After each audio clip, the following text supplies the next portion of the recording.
جی اگلا سوال ہے، ساتھی پوچھتے ہیں شیخ محترم نبی کریم صلی اللہ علیہ وسلم کو نبوت ملنے سے پہلے آپ صلی اللہ علیہ وسلم کس مذہب سے تعلق رکھتے تھے، اور وہ نبوت ملنے سے پہلے کون سی عبادت کرتے تھے؟ نبوت سے پہلے حالانکہ اسلام نہیں تھا، نبی کریم صلی اللہ علیہ وسلم کے ابو اور ان کے دادا وغیرہ کا مذہب کون سا تھا؟ بھائی دیکھیے، اہل مکہ عموماً اپنے آپ کو ملت ابراہیمی پر کرتے تھے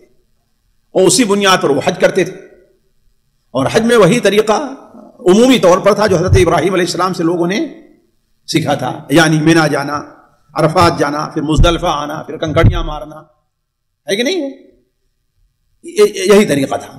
اسی لیے وہ اعتکاف بھی ان کے ہاں مشروع پایا جاتا تھا، طواف بھی بیت اللہ کا ان کے ہاں پایا جاتا تھا، ان کے ہاں بیت اللہ کا طواف، بلکہ صحیح بخاری کی روایت میں ہے کہ عاشورہ کا روزہ بھی وہ لوگ رکھتے تھے۔ تو وہ لوگ جو ہے اپنے آپ کو ملت ابراہیمی پر کرتے تھے، البتہ اس کے اندر انہوں نے شرک کو داخل کر لیا تھا، شرک کو داخل کر لیا تھا۔ تو نبی صلی اللہ علیہ وسلم اپنے آپ کو اس ملت پر رکھے، لیکن آپ ان کے شرکیہ کسی کام میں شریک نہیں ہوتے تھے، جس کی سب سے واضح دلیل وہ حضرت زید بن حارثہ رضی اللہ تعالی عنہ کا واقعہ ہے کہ میں اللہ کے رسول طواف کر رہا تھا، تو جس طریقے سے ان لوگوں نے وہ جو ان کا عصاف اور نائلہ جو بت تھے ان کو زمزم کے پاس رکھ دیا تھا، تو چونکہ اس کو چھوتے تھے اور چلتے تھے تو ہم بھی اس کو چھوئے، تو آپ نے منع کیا نہ ایسا نہ کرو، تو کہا پھر دوسری بار میں ادھر سے گزر کے چھونا چاہا تو آپ نے سختی سے منع کیا، کہا یہ کیا کر رہے؟ تو اس کا مطلب یہ ہے کہ آپ صلی اللہ علیہ وسلم ان کے جو باطل طریقے تھے، گمراہی شروع، آپ نے اسے اپنے آپ برات کی، دور رکھا تھا، ہے نا؟ لیکن عمومی طور پر آپ جو ہے دین حنیفی کے اوپر باقی تھے، البتہ دین حنیفی کی جو تفصیلات ہیں، نماز ہے، روزہ ہے، یہ اس وقت ابھی تک نازل نہیں ہوئے تھے، جب آپ نبی ہوئے ہیں تب آپ کے اوپر یہ چیزیں نازل ہوئی ہیں۔ جی سر، تو یہاں پر یہ سوال ہو سکتا ہے کہ مثال کے نبی کریم صلی اللہ علیہ وسلم کو یہ چیزیں کیسے معلوم تھی؟ یعنی کیا کوئی اس دور میں بھی ایک جماعت تھی؟ میں آپ سے کہہ رہا ہوں کہ اپنے آپ کو عموماً ملت ابراہیمی پر یہ چیزیں باقی تھیں ان کے یہاں،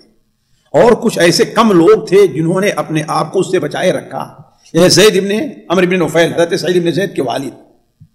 وہ شرک نہیں کرتے تھے، وہ شرک نہیں کرتے تھے، بلکہ آپ صلی اللہ علیہ وسلم ایک بار بکریاں چرا رہے تھے اور ان کو کسی کھانے پر جو ہے وہ مدعو کیا، تو انہوں نے کہا کہ نہیں، میں تم لوگ کھانا نہیں کھاتا،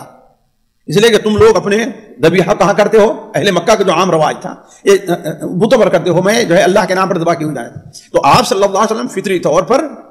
تھے ہی دین حنیفی پر، اور وہ طریقہ جو دین حنیفی کا ان کے ہاں کچھ باقی رہ گیا تو اس پر عامل تھے آپ، البتہ جو شرکیہ ان کے کام تھے اس سے اپنے آپ کو بچایا کرتے تھے۔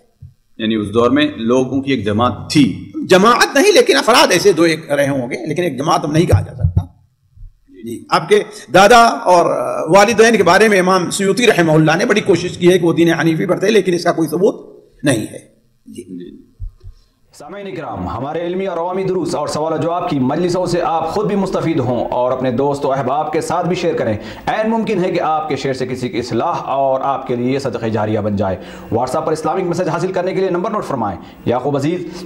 00966 5089 59707۔ واٹس ایپ سوال جواب گروپ میں ایڈ ہونے کے لیے نمبر نوٹ فرمائیں: عبدالسلام عمری 00966 502627 622۔ نمبر بھیجتے ہوئے نام اور پتہ ضرور لکھیں۔ اسی طرح ہمارے یوٹیوب چینل اسلامی دعویٰ کو ضرور سبسکرائب کریں تاکہ ہماری ہر نئی اور اہم ویڈیو کی اطلاع آپ کو فوری حاصل ہو جائے۔ تمام دروس، مقالات اور سوال و جواب سیریز کے لیے ہماری مشہور ویب سائٹ www.islamidawah.com کا مشاہدہ کرتے رہیں۔ السلام علیکم ورحمۃ اللہ وبرکاتہ۔